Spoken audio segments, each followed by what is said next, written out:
com uma estimativa nos Estados Unidos em torno de 500 a 600 casos por ano, mas nós sabemos que essa prevalência ela é muito provavelmente subnotificada, principalmente pela vergonha que os pacientes têm em procurar ajuda médica nessa situação. A fratura ela ocorre porque o pênis ereto ele se encontra numa situação suscetível à injúria, principalmente devido à diminuição da espessura da túnica albugínea, que ocorre em torno de 75%, acompanhado do aumento da pressão dentro do corpo cavernoso na ereção. Nós temos como etiologia causas sexuais e não sexuais. Como causa sexual, a principal causa de fratura de pênis é o intercurso vaginal, seguido pela masturbação. As causas não sexuais podem ser representadas por queda ou rolamento na cama sobre o pênis ereto, manipulação peniana e várias outras situações descritas na literatura. Esse é um artigo que foi aceito recentemente no Brazilian Journal, ele deve ser publicado agora na próxima edição, onde nós procuramos avaliar os achados da fratura de pênis naqueles pacientes que tinham causas não sexuais. E dentre outras variáveis, outros achados, o que nós observamos é que as causas, como causas da fratura de pênis, causas não sexuais, nós tivemos em primeiro lugar a manipulação peniana, sem uma causa definida. Muitos pacientes eles relatavam manipular o pênis quando acordavam, quando estavam se espreguiçando, e acabavam acarretando uma fratura de pênis, seguida pelo rolamento na cama sobre o pênis ereto. Outras causas do paciente, quando foi sentar no vaso sanitário, quando ele acordou com o pênis ereto, acabou acontecendo uma fratura. Outro, quando foi abraçar a parceira com o pênis ereto antes da relação. Outro, quando ele deitou sobre a parceira com o pênis ereto. Então, a fratura de pênis ela pode ocorrer de várias formas, desde que o paciente esteja em ereção. Muitos trabalhos falam sobre a posição com a mulher por cima como sendo a principal causa aí da fratura de pênis. Esses, inclusive, são dados de uma publicação recente de um colega nosso de Campinas, ele aborda um pouco isso e coloca que a posição da mulher com a mulher por cima ela apresenta o maior risco de fratura de pênis, porque a parceira nessa posição ela controla os movimentos e, além disso, existe a questão de colocar todo o seu peso sobre o pênis. Então, quando o pênis ele sai da vagina e ele vai de encontro com a região perineal ou do pubis, isso acaba levando à fratura. Isso não foi o que a gente viu ao longo dos anos, essa publicação foi em 2016, eu via muito caso lá de pacientes com a parceira em 4 apoios, então eu resolvi levantar a literatura, nós pegamos os últimos 90 pacientes e nós procuramos avaliar não só qual era a prevalência do tipo de posição, como também se existia uma relação entre a posição e a severidade do trauma. E o que nós observamos foi que a posição de 4 apoios foi a mais comum, contrariando o que a literatura vinha publicando até então, seguida com o homem por cima, e estas foram as posições que estiveram mais associadas a lesões severas. O que nós classificamos como lesões severas? Lesões bilaterais dos corpos cavernosos e lesões com envolvimento uretral, seja lesão uretral parcial ou completa. O diagnóstico da fratura de pênis ele é eminentemente clínico, ela possui uma apresentação clínica bastante característica. Geralmente o paciente ele relata uma história onde ele escuta um estalido, isso é acompanhado de dor, uma detumescência peniana imediata, que impede com que ele continue a relação, acompanhado de um hematoma e um edema bastante característico, conhecido como deformidade em berinjela, como a gente pode ver nessa figura aí ao lado. Naqueles casos de lesão de uretro associado, nós costumamos observar uretrorragia, hematura e até mesmo retenção urinária, mas nós sabemos que em 50% dos casos, os pacientes que apresentam lesão de uretra, eles podem ser assintomáticos. É importante a gente ter em mente o principal diagnóstico diferencial da fratura de pênis, que é a lesão da veia dorsal. Ela possui um quadro é bastante parecido com o da fratura de pênis. No entanto, os sintomas costumam ser mais leves. Como a gente pode ver nessa foto aqui à esquerda, o paciente apresenta um hematoma bem mais discreto, a gente consegue palpar o corpo cavernoso em toda a sua extensão. O paciente, muitas vezes, ele relata que ele só observou esse hematoma depois que ele completou a relação, ou seja, ele não apresenta detumescência imediata, ele consegue manter uma ereção suficiente para continuar a sua relação. Se a gente for pensar que o corpo cavernoso é como se fosse uma câmara, né, então o que acontece? Quando você rompe o corpo cavernoso, o sangue extravasa, ele não consegue manter a sua ereção. E na lesão de via dorsal isso não acontece. O outro fato interessante é que nos casos duvidosos, em que a gente acaba explorando e é observado no intraoperatório uma lesão de via dorsal, basta ligar a veia e esses pacientes costumam evoluir muito bem.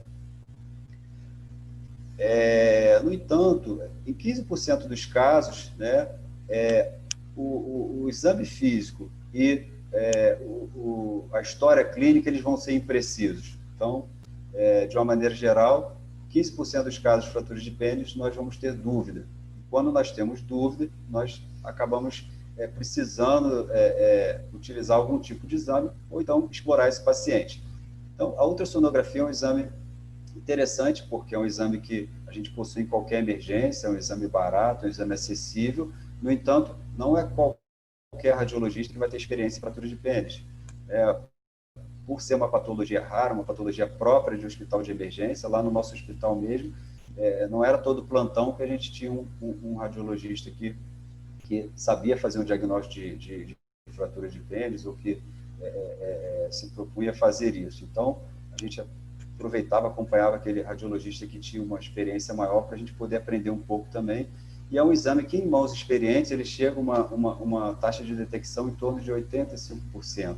A gente consegue ver nessa figura ao lado os achados mais comuns, que são uma descontinuidade da túnica albugínea acompanhada de um hematoma perilesional, né? A ressonância é um exame que tem praticamente 100% de acurácia, então é um exame que dá para a gente confiar, mas é um exame que a gente não dispõe na maioria dos serviços de emergência, principalmente nos hospitais públicos. Mas, de uma maneira geral, o exame clínico, a gente consegue fazer o diagnóstico na maioria das vezes.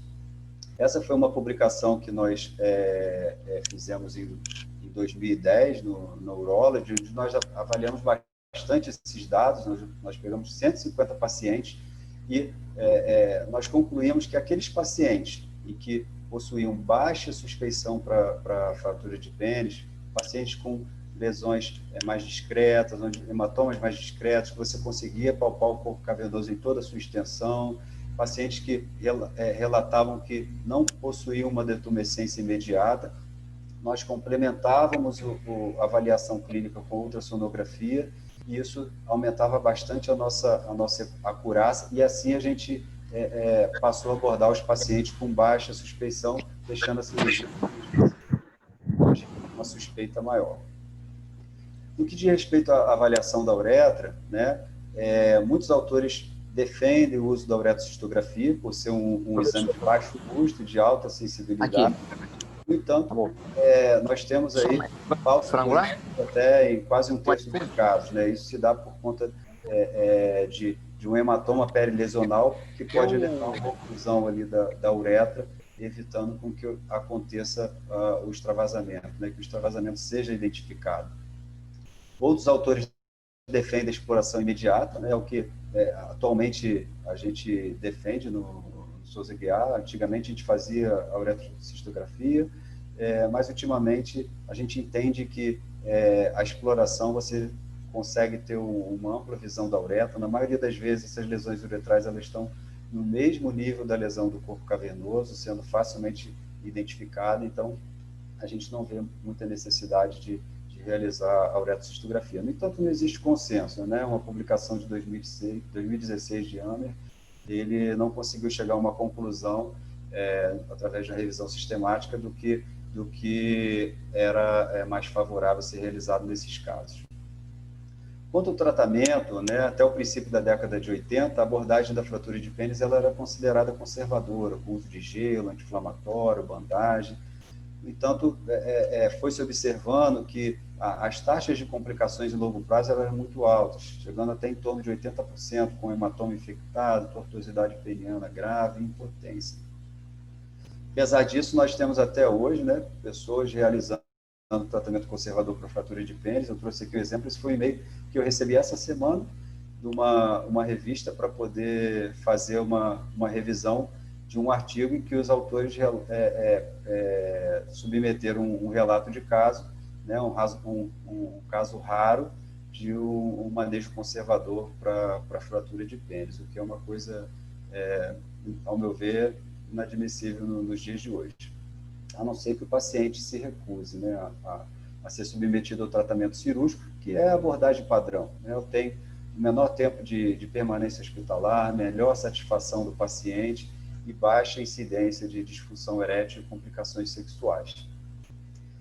Essa foi a publicação que o Henrique citou, né, publicada, o Leandro Koifman, que é o primeiro autor na época, ele era residente, eu ainda não tinha entrado no serviço, né, o doutor André Cavalcante, que aqui está, era o chefe, o professor Luciano Favorito, e então eles descreveram essa técnica, que é a técnica realizada até hoje, né.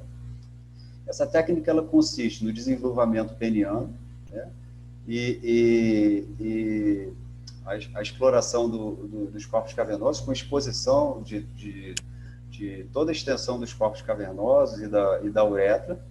Uma vez identificada a lesão, é realizado evacuação dos coágulos e o debridamento, seguido de sutura da túnica albugine com pontos separados. A gente utiliza, no caso aqui, o Vicryl 3.0.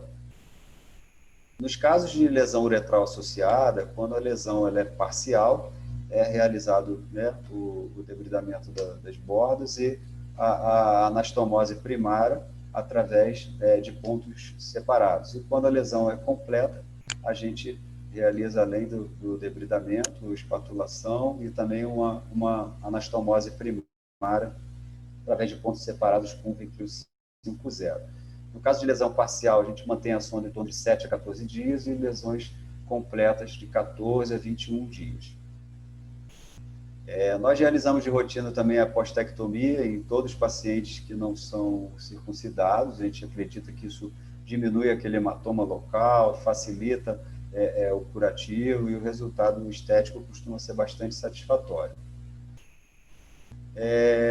No entanto, alguns autores, conforme nós fomos submetendo nossas publicações, nós recebemos algumas críticas de revisores, porque alguns autores defendem uma abordagem que se chama Penile Ventral Approach e Ultrassom Guided. E, na verdade, o que eles fazem? Eles fazem ultrassom, identificam o ponto da lesão e fazem uma pequena incisão no ponto exato da lesão, né? Segundo eles, seria uma técnica minimamente invasiva, evitando as complicações, né, ligadas ao desenvolvimento peniano e à postectomia.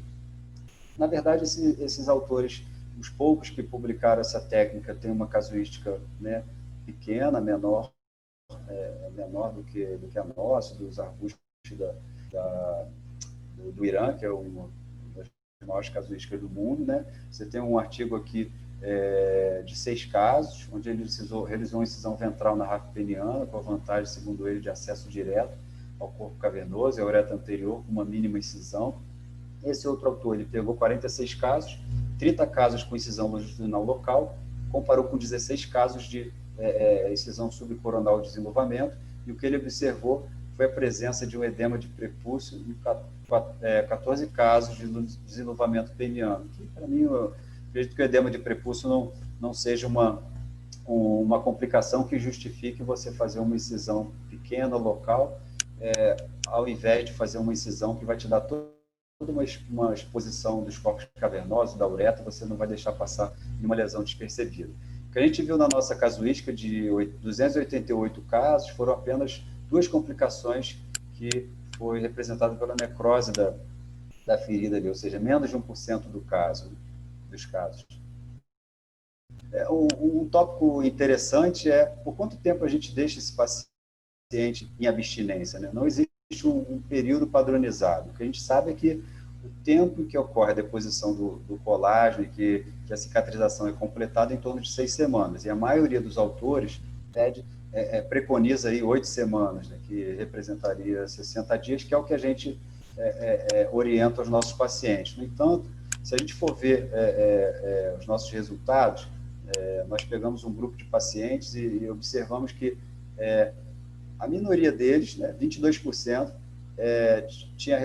voltaram à relação com menos de 30 dias, a maioria entre 30 a 60 dias e 29% com mais de 60 dias, ou seja, a maioria, na verdade, não respeitou as nossas recomendações, acabou voltando às relações antes do período recomendado, então não houve uma correlação entre o tempo, o período de abstinência com as demais variáveis, como evolução, como curvatura peniana, como disfunção erétil, e também com a possibilidade de uma nova fratura, um novo episódio de fratura.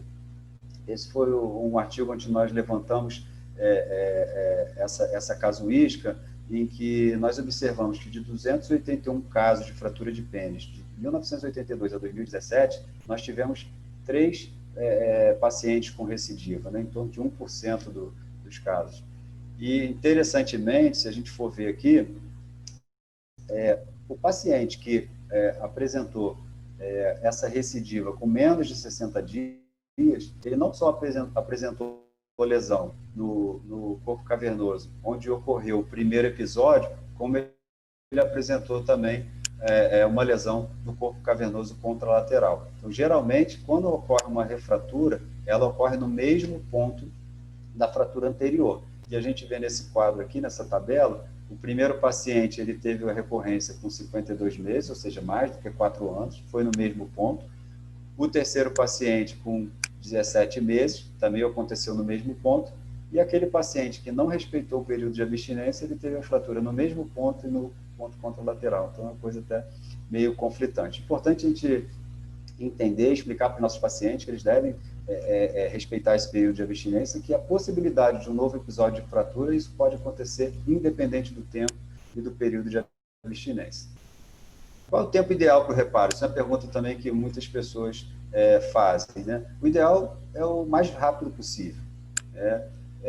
O reparo tardio, ele pode acontecer, por outro lado, devido a uma apresentação tardia, né? A gente vê muito isso, o paciente roda a baixada toda, vai em UPA, vai para um hospital que não tem emergência e chega muito tardiamente para a gente. Pode acontecer por preferência do cirurgião, o paciente chegou às 8 horas da noite, ele resolve explorar o paciente somente no dia seguinte, ou naqueles casos em que o paciente opta inicialmente pelo tratamento conservador e depois ele muda de ideia e acaba sendo operado tardiamente, né? A gente fala em tratamento precoce com menos de 24 horas, né? Então, esse é um estudo interessante que o autor ele separou 57 pacientes em 3 grupos, né? Todos com menos de 24 horas. Aqueles com mais de 24 horas ele excluiu do estudo. Então, grupo 1 com menos de 6 horas, grupo 2 entre 6 e 12 horas e grupo 3 entre 12 e 24 horas. E não houve diferença estatisticamente significativa entre os resultados pós-operatórios entre os grupos. Não houve prejuízo no atraso da cirurgia quando realizado nas primeiras 24 horas em paciente sem envolvimento uretral.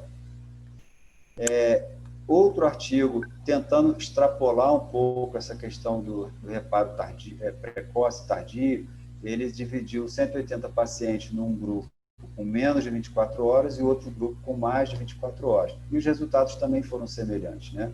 E teve até um paciente com apresentação até 7 dias, e os autores chegaram à conclusão que, mesmo com uma semana de fraturas de pênis, os pacientes devem ser tratados cirurgicamente. O que a gente viu ao longo dos 20 anos lá no Souza Aguiar, com 288 casos? A variação, o delta-T, desde que o paciente sofreu a fratura até a cirurgia, foi de 2 até 504 horas, que corresponderia a 21 dias, ou seja, nós operamos pacientes com 21 dias. É claro que isso depende muito de como você encontra esse paciente. O paciente tem um hematoma, você vê que ele está incomodado, ajuda muito quando você explora, evacua aquilo, você debrida, faz a sutura. Eu acho que isso aí é sempre válido, né? E com uma média, então, a nossa média lá foi de 18 horas. E o que a gente chegou à conclusão é que não foi observada uma diferença estatística entre o tempo de reparo da fratura de pênis e o desenvolvimento de disfunção erétil ou curvatura peniana. O que falam as revisões sistemáticas, né?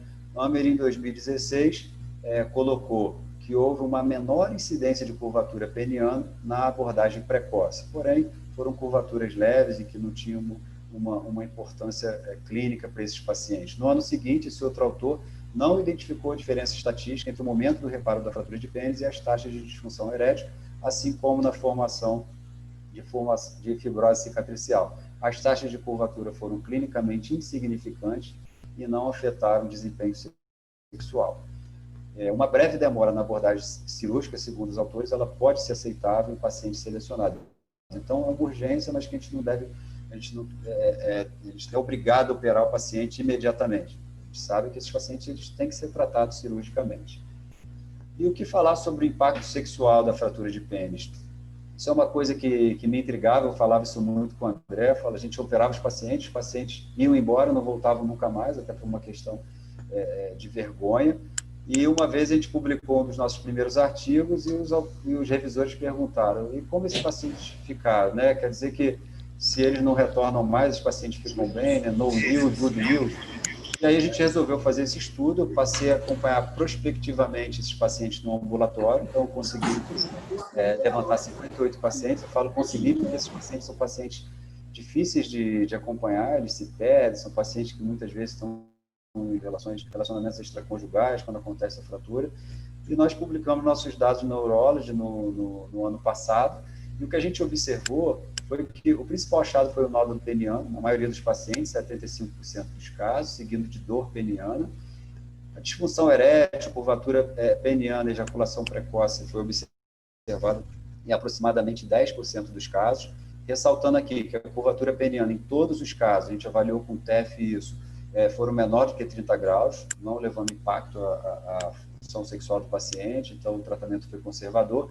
E a disfunção erétil, ao longo do tempo, esses pacientes foram melhorando a disfunção erétil. Nós avaliamos os pacientes com 6 meses, 12 meses e 18 meses. Né?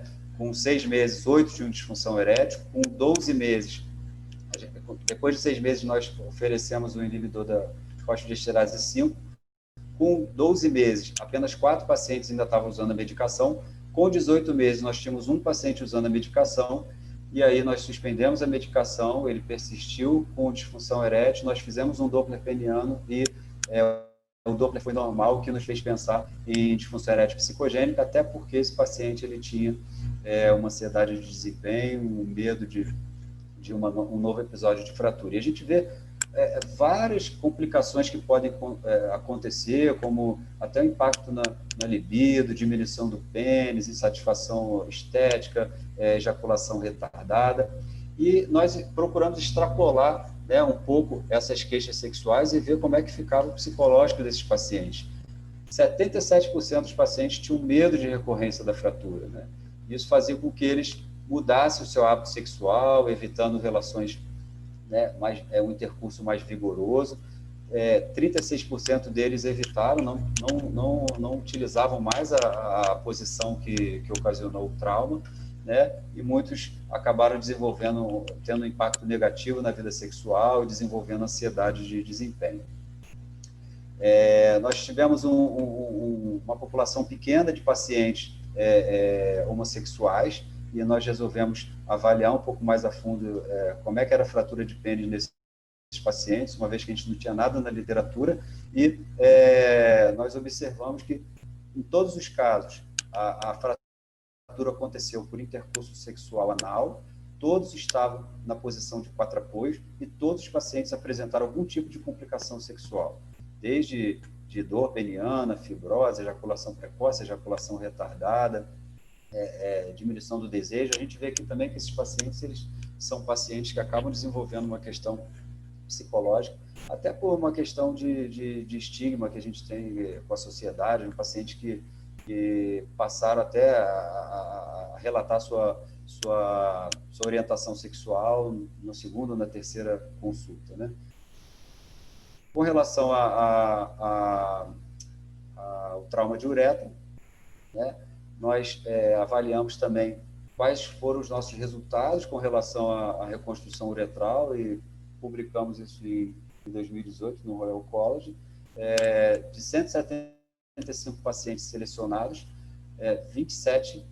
15% da amostra apresentava lesão uretral. Nós conseguimos acompanhar 13 desses 27 pacientes, 9 com lesão parcial, 4 com lesão completa. Nós fizemos um follow-up um mínimo de 3 meses, onde nós realizávamos o exame físico, o IPSS e o morofluxo. Pacientes que apresentavam um Q máximo menor do que 15 e ou um IPSS maior do que 7 eram submetidos a um uretrocisto para excluir uma estenose de uretra, e nós não observamos estenose em nenhum dos 6 casos em que apresentava alteração nos exames anteriormente citados. O que nós tivemos foram 2 complicações, né, dessa reconstrução uretral. Um caso de abscesso subcutâneo de um paciente que apresentou uma lesão uretral completa. Esse abscesso se deu provavelmente com extravasamento, né, que aconteceu ali adjacente à anastomose. E outro caso foi um paciente que também tinha uma lesão uretral completa e desenvolveu uma fístula uretrocutânea logo depois da retirada da sonda com 14 dias. Nós recolocamos a sonda, deixamos esse paciente com 30 dias com sonda e essa fístula fechou conservadoramente. Nesse ano, nós fizemos uma revisão narrativa sobre o tema, levantamos toda a literatura e chegamos à conclusão do que o nosso estudo já colocava, de que a reconstrução uretral urgente nesses casos de fratura de pênis com lesão de uretra, ela é mandatória e produz resultados satisfatórios com baixos níveis de complicação. Então, como conclusão, a fratura de pênis ela possui uma apresentação clínica bastante típica. De uma maneira geral, não há necessidade de testes adicionais na maioria dos casos. O hematoma peniano, né, a deformidade em berinjela e a detumescência imediata são os achados mais frequentes que a gente deve atentar na história clínica. A fratura de pênis recorrente, é extremamente rara, mas ela pode acontecer. Geralmente acontece a ruptura ipsilateral da fratura prévia, mas pode acontecer também uma fratura contralateral. A atividade sexual é a causa mais comum de fratura de pênis e as posições de 4 apoios e com o homem por cima geralmente estão associadas a lesões mais graves. A lesão uretral concomitante ela deve sempre ser considerada em casos de trauma de alta energia, como lesões bilaterais do corpo cavernoso, assim como numa apresentação sugestiva, com uretrorragia e retenção urinária aguda. Não existe um tempo ideal para o reparo da lesão. Um atraso de alguns dias pode ser aceitável sem interferir nos resultados. E a reconstrução cirúrgica produz resultados satisfatórios. No entanto, pode levar a complicações. A gente deve falar isso com nossos pacientes, especialmente a disfunção erétil e a curvatura peniana. Todos esses achados eles foram publicados nesse ano nesse artigo do Brazilian Journal, qual o professor André Cavalcante também fez parte. Todas essas pessoas aqui fizeram parte dessa história e que eu fico muito honrado de ter participado. Muito obrigado.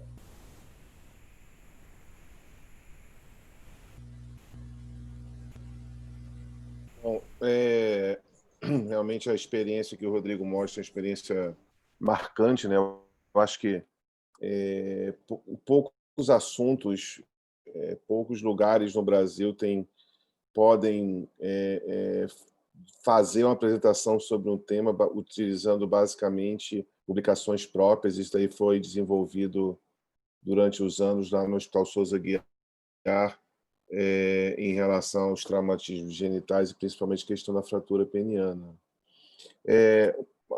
Eu acho que o resumo que a gente tem é o seguinte: primeiro, fratura peniana é de exploração cirúrgica, é de tratamento cirúrgico. Você não vai explorar aquele paciente que não tem fratura peniana, aquele paciente que teve trauma contuso sobre o pênis ereto e que você conseguiu provar através do exame físico e através da história clínica e preferencialmente confirmado por algum exame de imagem que ele não teve uma lesão de corpo cavernoso. Então, na minha opinião, o exame de imagem vem basicamente para provar que o paciente que teve lesão e não para provar que ele teve lesão. Porque isso aí a gente pode fazer muito bem através da história clínica e do exame físico do paciente. Outra questão que eu acho que já está provada é que você não precisa explorar esse paciente de emergência e não precisa mandar por isso você não precisa mandar esse paciente para casa no meio da noite, esse paciente pode ser internado e operado. Eu acho que você pode operar tranquilamente. Eu já operei pacientes com 10, 15 dias de evolução. Geralmente, esse paciente que você opera tardiamente, na série que o Rodrigo apresentou com 21 dias, é um paciente que chegou com complicações do fato de não ter operado. Provavelmente algum tipo de hematoma, de extravasamento, de complicação do tratamento não cirúrgico de uma lesão de corpo cavernoso. Tá? Em relação à abordagem cirúrgica, cada vez mais eu tenho tentado fazer menos circuncisão nas abordagens penianas. Então, como a gente, nos últimos anos, tem migrado muito para fazer os acessos por via escrotal, e o desenvolvimento, na verdade, por via escrotal, eu acho, principalmente naqueles pacientes que fizeram um exame de imagem e confirmaram a lesão mais baixa, mais na parte média e proximal do pênis, são pacientes que eu hoje abordo por uma incisão escrotal com desenvolvimento peniano, evitando fazer a circuncisão nesse tipo de paciente, porque às vezes fazer a circuncisão no adulto que não tinha indicação de circuncisão, a gente pode ter algum impacto da esfera sexual ou mesmo de cicatriz, da questão estética. Então, acho que nos últimos anos a única coisa que eu, obviamente, quando eu saí da atividade de emergência, diminui muito, mas episodicamente a gente opera esses pacientes e certamente hoje, num cenário, principalmente quando a gente tem um diagnóstico de imagem, eu acho que a abordagem pela bolsa escrotal eu acho um pouco menos agressiva, um pouco menos invasiva. Só isso que, na verdade, que eu acho que eu mudei de prática nos últimos anos. Se a gente hoje consegue fazer peroni com enxerto, de secar nervo por incisão escrotal, mesmo que essa abordagem seja dorsal na doença de peroni, eu acho que a gente pode também, certamente, evitar a circuncisão nesse tipo de paciente. Provavelmente a gente vai ter uma recuperação mais rápida. Só isso, e mais uma vez parabenizar o Rodrigo. Eu deixo aberto aos colegas que estão participando da reunião para fazerem suas perguntas ou comentários. Eu gostaria de fazer uma pergunta para o Rodrigo. Na verdade, parabéns a todo o grupo. Eu acho que esse é um exemplo de uma cirurgia que se mostrou extremamente importante, experiente, que passou esse aprendizado aí para o mundo todo, né? E vocês continuaram nessa linha de pesquisa. E, na verdade, nós médicos, às vezes, não damos atenção às coisas simples, né? Nós fazemos postectomia e a gente acha que aquilo é certo, mas tem muitas coisas intrigantes, até numa postectomia. Imagina uma fratura de pênis, que é uma coisa muito mais complexa. Então, parabéns a vocês aí pelo serviço importante. Eu não conhecia, sinceramente, eu sei que o hospital que vocês trabalham é um hospital de trauma e aqui no Brasil a gente é campeão em trauma, né, por N razões. Mas eu gostaria de perguntar ao Rodrigo, né, que fez essa apresentação bacana para nós, se um dos problemas que ocorre nesse tipo de tratamento é o hematoma, né? Seja na sua fase inicial ou pela própria infiltração cutânea que vai acontecer, se alguma coisa vocês fizeram no sentido de melhorar ou tem alguma coisa que vocês fazem ou algum tipo de curativo que possa minimizar essa evolução do hematoma na resolução pós-operatória. Já pensaram a respeito disso? Na verdade, o que a gente faz é exatamente a pastectomia, porque aquilo fica igual uma berinjela mesmo, né? Então, quando você resseca aquele tecido, você já diminui um pouco aquele volume. E fica difícil também de você fazer um curativo com aquele prepúcio todo edemaciado. Fora isso, acho que se você colocar gelo, né, acho que isso dá para regredir o hematoma, mas embora seja um hematoma muito grande, quando o paciente volta, 1 ou 2 semanas depois, aquilo já está bem regredido. Agora, essa questão, inclusive, que o André colocou, é uma coisa que a gente vai, ao longo dos anos, também mudando o seu olhar. Eu até tive com ele lá na Unirio, a gente esteve conversando um pouco sobre essa questão da postectomia. Eu estou desenvolvendo um estudo lá na UF, avaliando mais a fundo essa questão, né, do impacto da postectomia, exatamente o que o senhor falou. A postectomia, ela tem, né, também as suas desvantagens, né? O André tem esse olhar todo da uretra, às vezes até de futuramente aproveitar esse prepúcio para fazer alguma coisa, né? Mas eu vejo nesse ponto a postectomia uma coisa que ajuda, pelo menos em curto prazo, a você diminuir esse hematoma. Eu não vejo qualquer outra coisa que a gente possa fazer para poder melhorar isso, não.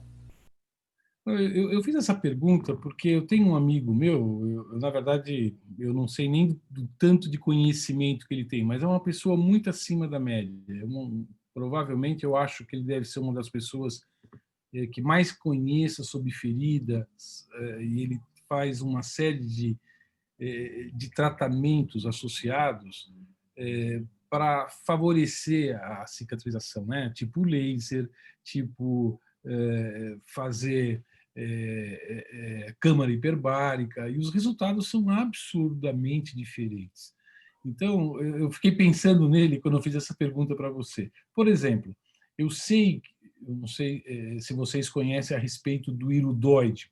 O iridoide é uma pomada que diz, eu até fiz um trabalho há muitos anos, estava na faculdade de medicina, a respeito do uso do iridoide para minimizar, melhorar a absorção do hematoma. O medicamento existe até hoje, é prescrito para esse tipo de situação, e eu não sei, por exemplo, se fizesse um curativo como esse, ou usando alguma técnica, eu até vou perguntar, porque nós vamos estar aqui amigavelmente conversando, para ver se ele não vislumbra alguma coisa que pudesse minimizar. Eu tenho a impressão que se a gente conseguisse absorver, lógico que a absorção do hematoma todos nós temos, todos nós somos cirurgiões, a gente sabe que isso acontece, é uma questão de tempo, mas talvez tenha coisas, né? E no pênis, como é um tecido muito receptivo ao edema, assim como a bolsa testicular, talvez nós tivéssemos algum ensejo de fazer alguma coisa a mais que pudesse melhorar os resultados mais precocemente. Eu não estou dizendo da cicatriz, da sutura, essa coisa toda, porque isso a gente sabe que tem um tempo para sua ocorrência natural, né, seu desenvolvimento. Mas é uma coisa que eu pensei, talvez vocês que sejam muito envolvidos com isso, eu vou perguntar para ele se ele vê alguma coisa, se tiver, eu vou passar para vocês. Eu acho que vocês estão numa linha de pesquisa bacana e não pode parar mesmo. Veja quantas coisas vocês produziram com isso. Eu tenho algumas questões a respeito da postectomia, sabe? Eu acho que a gente aprende postectomia de uma maneira errada. Eu, pelo menos, vi muitos cirurgiões que se tornaram urologistas, mas a gente não aprende isso com o urologista, fazer uma postectomia. A gente aprende com o cirurgião geral quando a gente faz cirurgia geral. E nunca mais se fala em postectomia.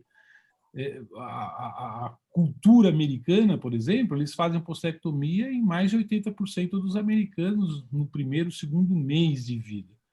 E a exposição da glande não me soa muito bem, sabe? Eu acho que se o criador inventou o prepúcio, é porque o prepúcio tem uma função muito importante.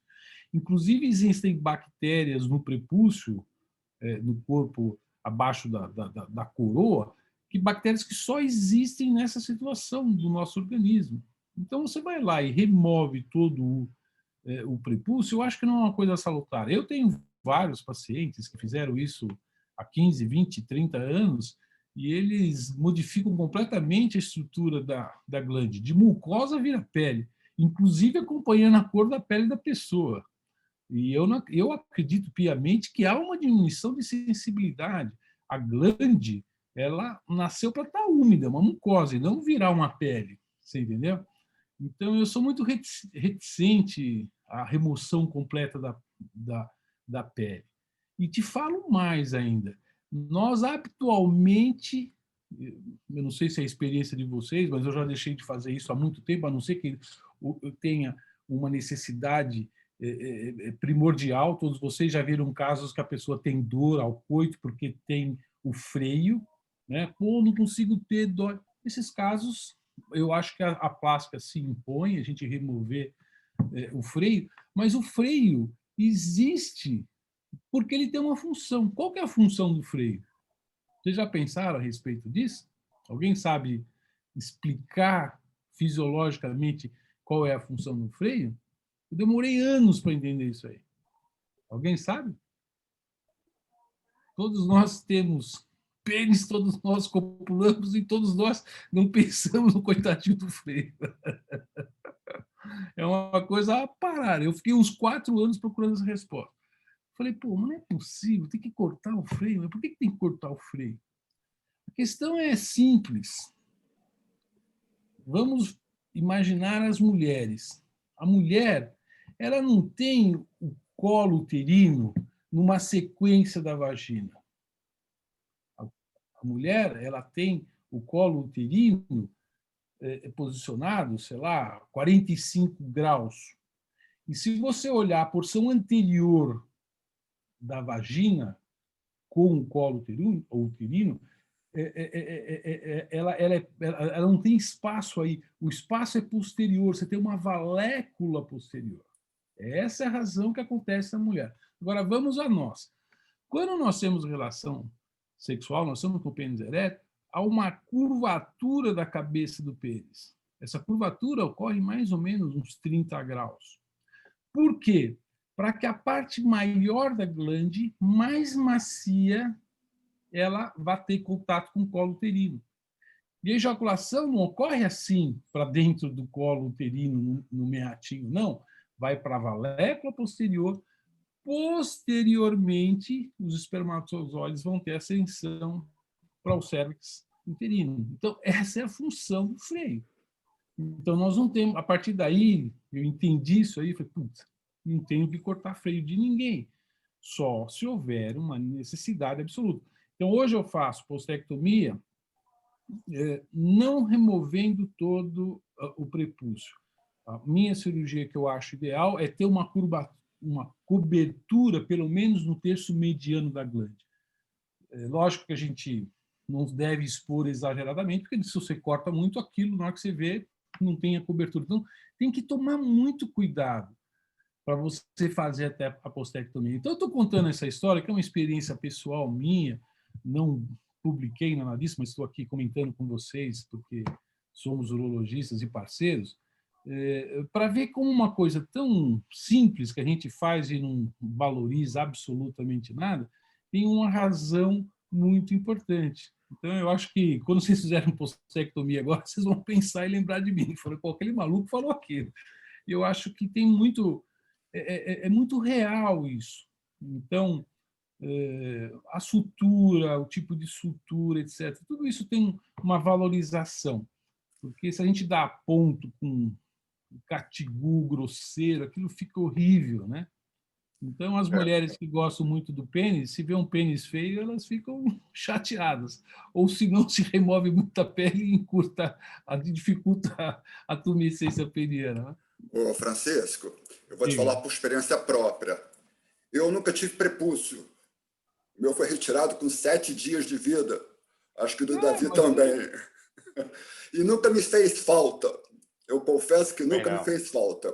Mas eu queria fazer o seguinte, Rodrigo, deixa eu te perguntar uma coisa. Você faz antibiótico terapia profilática em algum momento da abordagem do trauma peniano, da fratura? A gente faz o que habitualmente todo urologista faz, né? Faz uma cefalosporina ali na indução anestésica e mantém no pós-operatório, até porque são pacientes que a gente não consegue confiar muito com relação a, eu digo isso, paciente da nossa casuística aí, paciente que a gente não consegue confiar muito no cuidado curativo, essa coisa toda. Então a gente faz na indução anestésica e mantém uma cefalosporina de cefalexina, né, de primeira geração, mais uns 7 dias. O André, deixa eu perguntar, o André, existe uma recomendação explícita para esses pacientes para passarem a evitar radicalmente a posição que gerou o primeiro trauma? Eu acho que não. Eu acho que passado o tempo de recuperação, você já tem um processo cicatricial e Eu acho que não. Eu acho que o paciente acaba evitando por uma questão de medo mesmo, como o Rodrigo bem pontuou, mas acho que do ponto de vista prático, não. Eu queria só voltar nessa discussão do Francisco. Assim, a postectomia no adulto e no adulto jovem, no homem, ela é muito negligenciada, entendeu? Então, eu já vi por várias complicações de postectomia, necrose de pele, perda de pele, perfuração de uretra. Então, eu acho que a gente tem, inclusive hoje, quando a gente pode, a gente tem feito a postectomia com laser para retirada exclusiva da pele e preservação completa do dartos. A retirada do dartos, ela causa ali uma falha de dartos, é um dos motivos para você ter cicatrizes mal formadas que podem estar relacionadas à dor crônica. Então, eu queria voltar a pontuar isso do Francisco. Então, acho que é uma postectomia, eu concordo com ele no adulto. Eu acho que, obviamente, a criança que operou, ela vai ter toda a vida dela sem prepúcio, mas eu acho que quando você opera o paciente na idade adulta, por os motivos que sejam, balonice de repetição, estética, hoje você vai aparecer muita gente querendo operar fimose por uma questão estética, porque existe um padrão do paciente postectomizado. E aquilo ali pode dar para o paciente um aspecto de uma genitália mais infantilizada. Então, você deve ter cuidado nessa indicação e a gente realmente melhorar a técnica com a qual a gente faz postectomia. Eu concordo plenamente. Davi, quer fazer uma pergunta? Boa noite, todo mundo aí. Rodrigo, parabéns pela apresentação. Não, foi tudo muito claro. A única coisa que talvez eu queria perguntar, esses pacientes que você teve trauma de uretra, houve alguma relação entre dos que tiveram complicações e o tempo que você operou? Quer dizer, quando tem lesão de uretra, o tempo é fundamental? E qual seria esse tempo mágico aí? Tem esse número? Quer responder? Então, eu acho que, na verdade, não existe um tempo mágico. É porque esse doente com a lesão grave de uretra, se ele continuar urinando, eles vão complicar. Eles vão complicar por abscesso, por coleção, você vai fazer uma cirurgia com maior dificuldade. Então, esse paciente não diria que tem um tempo mágico. Esse paciente é aquele que merece uma intervenção. Obviamente, você não precisa intervir nesse paciente naquele momento, sair correndo para o hospital, mas eu acho que dentro das primeiras 24 horas, o paciente com lesão de uretra, ele certamente deve ter que operar. Porque se você demora mais e forma um tecido fibroso, você vai operar Eu já operei pacientes com lesão de uretra por fratura 2 semanas depois. Aquilo ali formou uma carapaça, né? Uma pseudocápsula em volta da lesão da uretra. Obviamente que a sua mobilização e manipulação vai ser muito pior. Além disso, você está liberado a fazer uma anastomose término-terminal numa lesão completa de uretra. Quando você faz isso logo imediatamente no trauma, você vai encontrar tecidos basicamente não desvitalizados, que você consegue reanastomosar sem mobilização da uretra, sem fazer corrigir. Se você espera tempo, você vai acabar tendo que tirar, que carapaça, então você vai ter provavelmente uma perda de margem uretral maior, e isso vai dificultar bastante o seu procedimento cirúrgico. Eu acho que esse doente você deve operar. Então, todo doente que tem fratura de pênis e tem uretrorragia, esse paciente deve ser explorado. E você André e Rodrigo, só aproveitando essa pergunta, eu vi uma das fotografias da sua cirurgia, achei a extensão da uretra, não sei se é a posição, mas muito extensa. A pergunta que eu faço é a seguinte: se essa extensão, a perda da uretra fosse muito, é óbvio que o corpo cavernoso não sendo, isso, além da dificuldade na somose, qual seria a consequência futura? Poderia ter curvatura anterior, dificultar a uretra? Porque eu achei um dos seus casos, eu falei, nossa, como porque é que ele conseguiu... naquela foto, a foto vê o corpo cavernoso aberto, então dá a impressão. Quando você, primeira coisa que você vai fazer ali é aproximar primeiro o corpo cavernoso, que dali vai alinhar e você vem com a uretra, porque, na verdade, a lesão de uretra é linear, você não tem perda de substância. Não tem, é isso que eu estou dizendo, mas não tem nenhum dos casos que a perda da uretra... Mas não é, ela é sempre linear. Não, sim, tá bom, obrigado. Ela é sempre na linha, por exemplo, lesão de uretra total é sempre associada Eu até já vi doente que eu suspeitei que a lesão de uretra fosse isolada, né? Mas provavelmente tem alguma pequena lesão de corpo cavernoso ou de septo. Mas essas lesões graves de uretra sempre tem lesão de corpo cavernoso bilateral. Então, ela é linear, ela é na linha do trauma. Então, ali é só aproximar. Como é um Mas trauma, a chance de cordir existe. como é um trauma contuso, realmente você não tem um grande segmento de uretra. Isso é muito difícil de acontecer.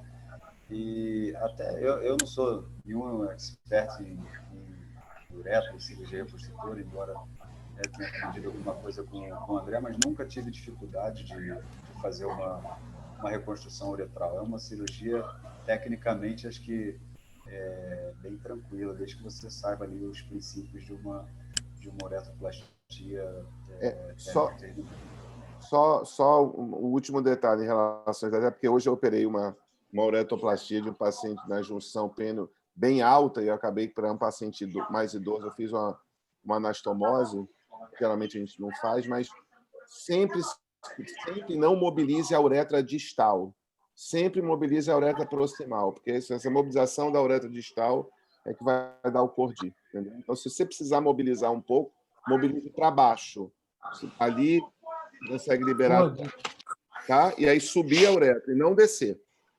A uretra distal, ela deve ficar no ponto que ela está. E, David, com relação a isso que você colocou aí, geralmente esses pacientes com lesão de uretra, eles vão ter um quadro mais florido, são traumas de alta energia, eles não demoram muito a procurar assistência médica, a gente acaba operando numa fase mais precoce. O Valdir, quer fazer uma pergunta, Valdir? Eu quero. Rodrigo, parabéns pela apresentação. Tá?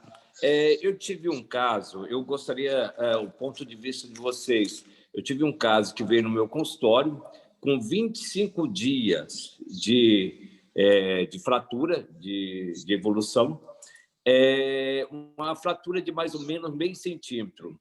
E o colega anterior, a indicação dele era acompanhar apenas esse paciente, porque tinha um pouco edema e pouco hematoma. E aí, no ultrassom, tinha uma fratura de mais ou menos meio centímetro. Meio a 0,8 centímetros, não lembro mais assim, mas era pequena. Qual a conduta de vocês, um paciente de 25 dias com fratura pequena no pênis? E outra coisa, a segunda pergunta, a média de idade desse paciente no trabalho, tá? Porque existe algum paciente acima de 50 anos?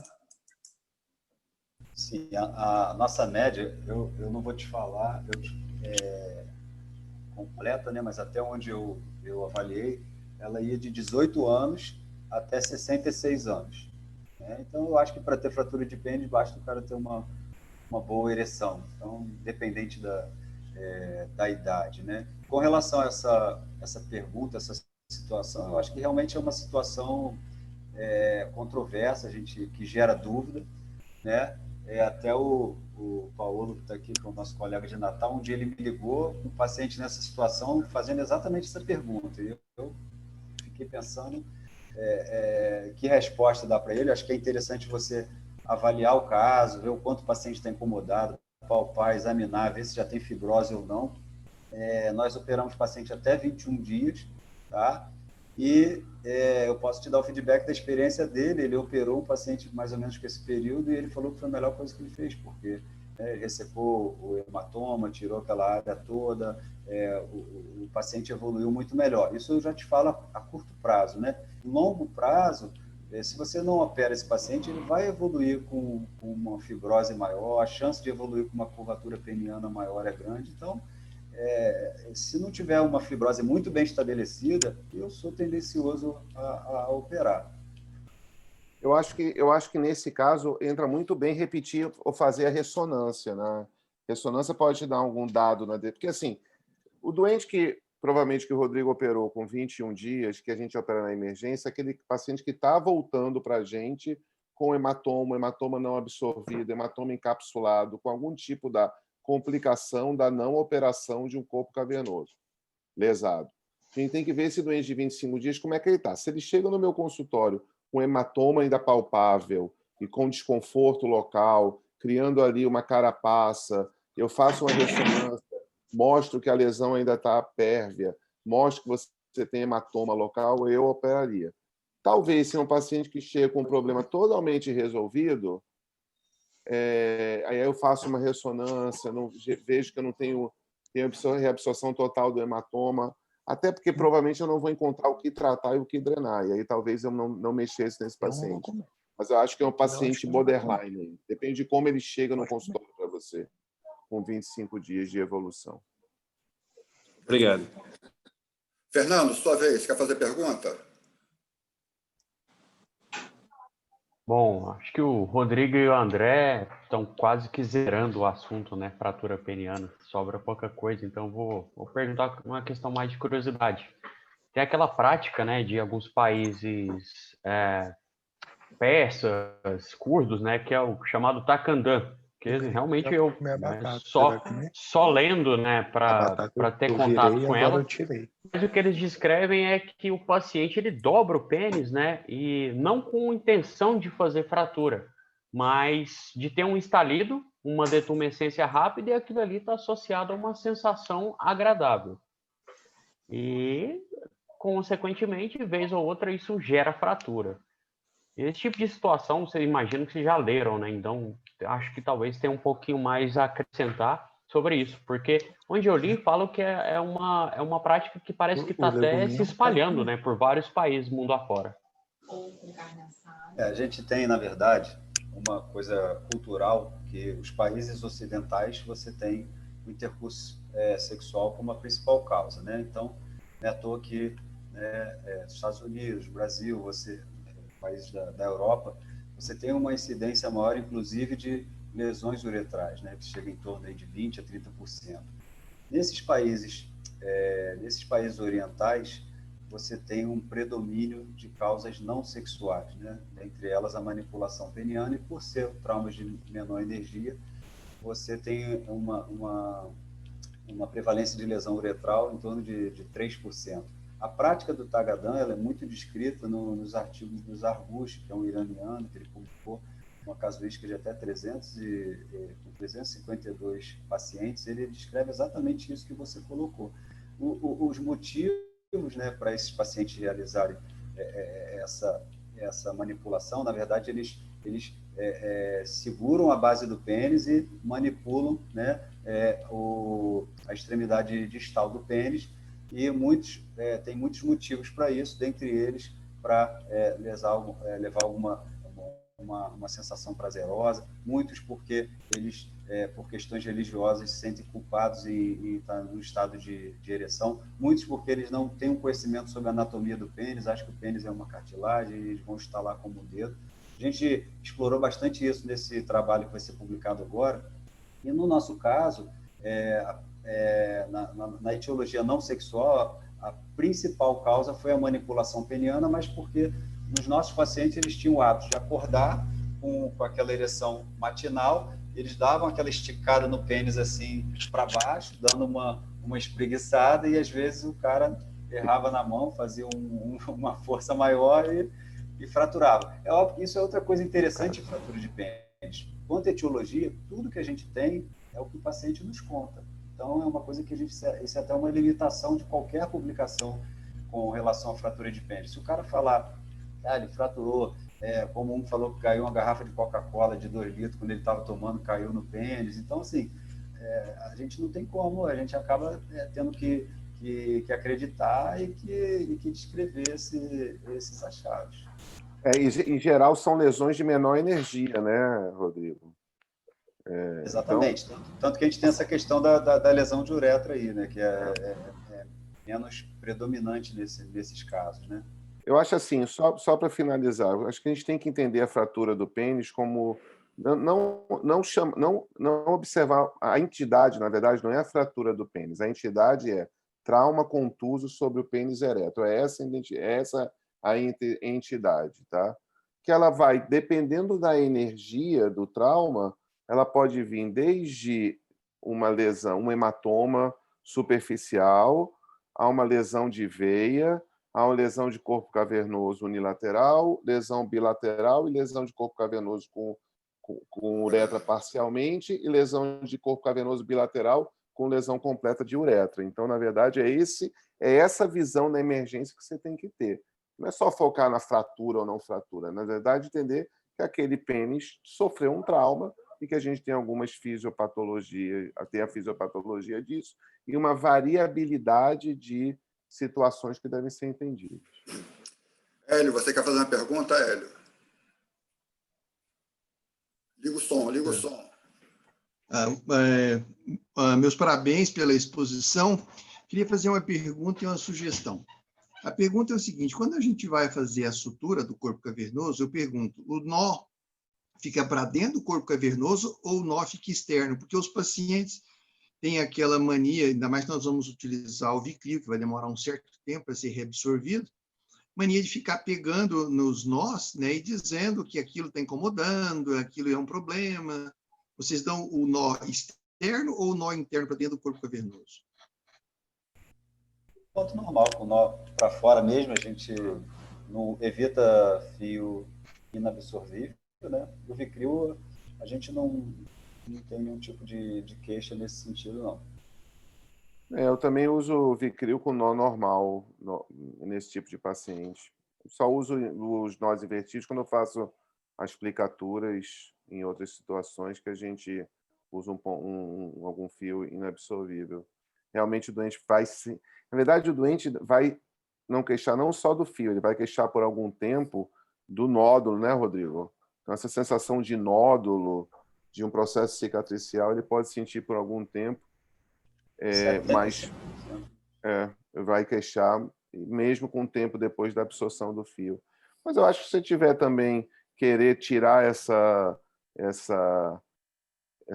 queixa inicial de nódulo, você pode verter os pontos também, não vejo nenhum problema É que, às vezes, as lesões não são tão alinhadas, né? E, às vezes, fica mais simples você fazer as suturas com ponto para fora. Mas, se quiser fazer invertido, também não vejo nenhum problema. Não vai ser uma cirurgia até mais elegante desse ponto de vista. Lembrando que na hora, ali no momento, você tem a função também hemostática, né? Você costuma sangrar bem, então você tem que dar um ponto ali que resolva o teu sangramento. Camilo, sua vez, quer fazer sua pergunta? Liga o som.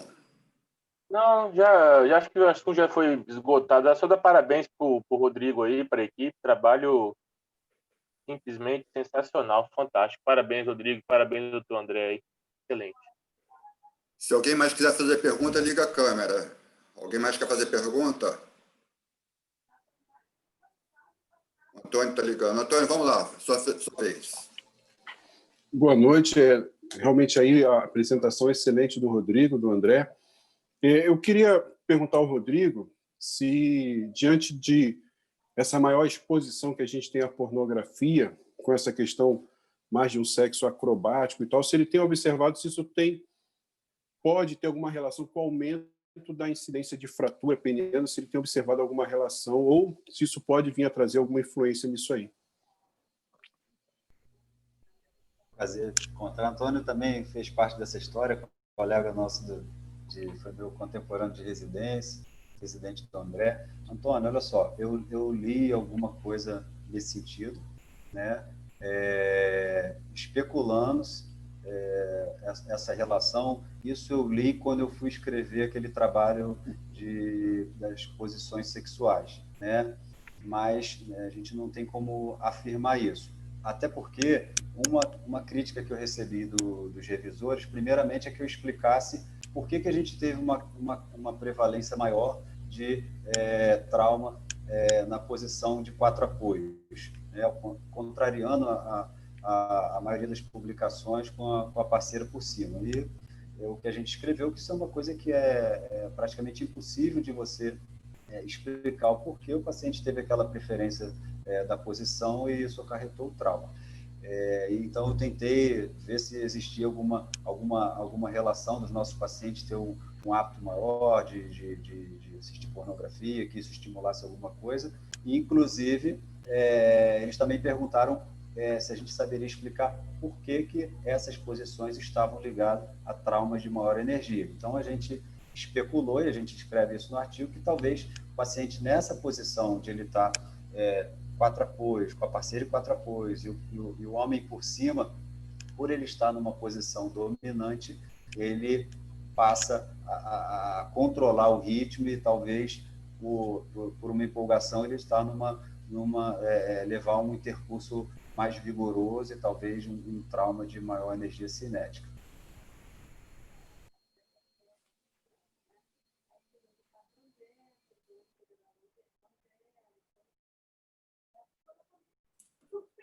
André, quer completar a resposta dele?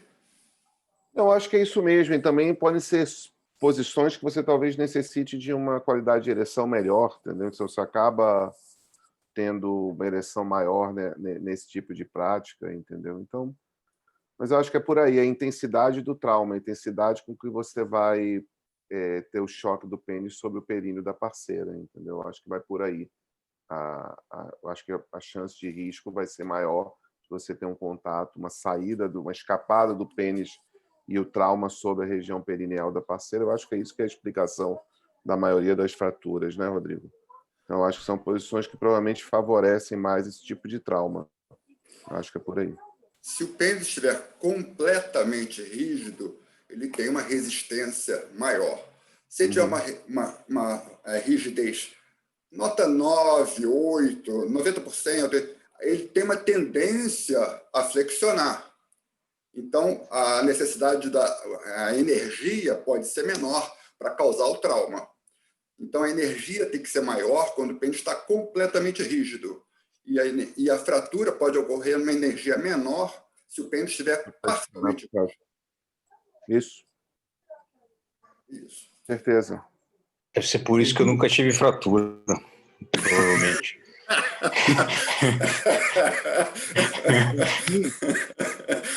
Tá bom. Henrique. Oi. Henrique, não sei se já observaram de que a grande maioria desses pacientes que têm fratura de pênis normalmente estão alcoolizados.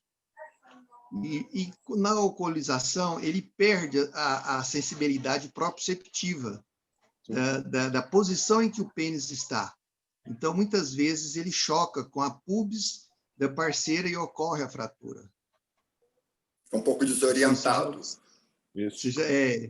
O pênis perde a propriocepção, ele perde a propriocepção, e aí ele acaba calculando mal, né, e chocando com a pubis da parceira. Também, no caso da posição que se foi relatada também. Mas a maioria dos traumas não tem relação com a vontade do paciente, sim com a intensidade com que a parceira monta no paciente. E o paciente não tem controle nenhum sobre isso. Ele fica em posição estática, ele fica parado. Ele é vítima de um trauma. Ele não provoca um trauma, ele sofre um trauma. Então, o paciente estando alcoolizado ou não alcoolizado, a maioria das vezes o trauma ocorre pela posição da cavalheiro, que a mulher fica por cima, e isso não depende da ação do paciente. Qualquer paciente não tem ação sobre isso. Alguém mais quer perguntar uma coisa? Fala. Alguém quer levantar mais uma questão? Bom, eu gostaria, Henrique. Vamos lá, fala. É o seguinte, essa exposição hoje ficou excelente, principalmente porque nós recebemos aquele último trabalho que o Rodrigo apresentou e nós recebemos ele. Então, eu sugeriria de que, em todas as exposições, se o colega tiver algum trabalho, não precisa mandar todos os trabalhos, mas o principal trabalho, né, para que a gente pudesse ler antes. Eu acredito que a gente tem a condição de ter um aproveitamento melhor se a gente ler um artigo antes, que seja conciso ou não, ou uma revisão, né, dos trabalhos. Eu acredito que enriquece a exposição. Ótimo. Gente, olha, são 10h15, quase 10h15, cumprimos a nossa meta, a nossa função, foi plenamente atendida a aspiração, o objetivo do tema. Eu agradeço demais a participação do Rodrigo, foi excelente, Rodrigo, como sempre, um mestre, uma aula maravilhosa, apoiada pelo André, excelente a sua participação. Eu fico admirado de vocês terem uma casuística própria, talvez melhor do que de muitos hospitais do mundo inteiro. Isso é uma coisa que, para nós, como brasileiros, é uma honra. Ter o trabalho de vocês, no volume de trabalho de vocês, a ponto de vocês me publicarem e ali mesmo vocês buscarem a casuística para apresentar os trabalhos. Não precisa nem fazer, procurar trabalho no exterior, aqui mesmo no serviço de vocês. Parabéns a vocês. Eu queria agradecer, então, e a palestra vai ficar gravada. Quem quiser, depois eu passo o link. E eu espero ter vocês novamente na semana que vem. Vamos ver o assunto que vai falar, quem vai falar, o que vai ser falado.